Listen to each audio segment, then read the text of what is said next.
আমেনার ছোট্ট দুনিয়া। 3 বছরের আমেনা ঘুম থেকে উঠেই দৌড়ালো উঠোনে।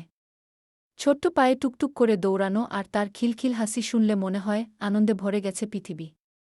তার হাতে লাল নীল বল, যা সে আকাশের দিকে ছুঁড়ে বলে, মা দেখো, আমি আকাশ ছুঁতে পারি। আমেনার দুনিয়া ছোট্ট হলেও তার কল্পনাশক্তির তুলনা নেই। মেঘ, ফুল, পাখি আর রংধনুতে সে তার জীবনের কাহিনী সাজায়। তার মা তার প্রতিদিনের এই মজার কাহিনী শুনে মিষ্টি হেসে বলেন, আমার আমেনা তো সত্যি আকাশ ছোঁবে গু।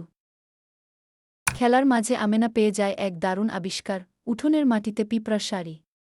সে অবাক হয়ে দেখে কিভাবে ছোট্ট পিঁপড়ারাও দল বেঁধে কঠিন কাজ করতে পারে। আমেনা বুঝতে পারে ছোট্ট হওয়ায় কাজ করা থামে না, বরং মিলেই কাজ করা যায় আরও ভালো। প্রতিদিনের ছোট ছোট আবিষ্কার আর খেলা আমেনাকে শেখায় নতুন কিছু। সে জানে তার এই ছোট্ট দুনিয়া রঙিন কল্পনায় ভরা, যেখানে আনন্দ শেষে থাকে না। মা বলে তার এই খেলার রাস্তা তাকে তার স্বপ্নে পৌঁছে দেবে একদিন। বন্ধুরা, আমেনার মতো তোমরাও তোমাদের চারপাশে নতুন কিছু আবিষ্কার করো। খেলার মাঝে দেখো কত মজা লুকিয়ে আছে চারপাশে। তোমাদের গল্প আমাদের শোনাও আর দেখো কিভাবে ছোট ছোট দুনিয়া বড় হয়ে উঠতে পারে। নতুন কিছু শিখলে আমাদের জানাও, আমরাও শুনতে উদগ্রীব।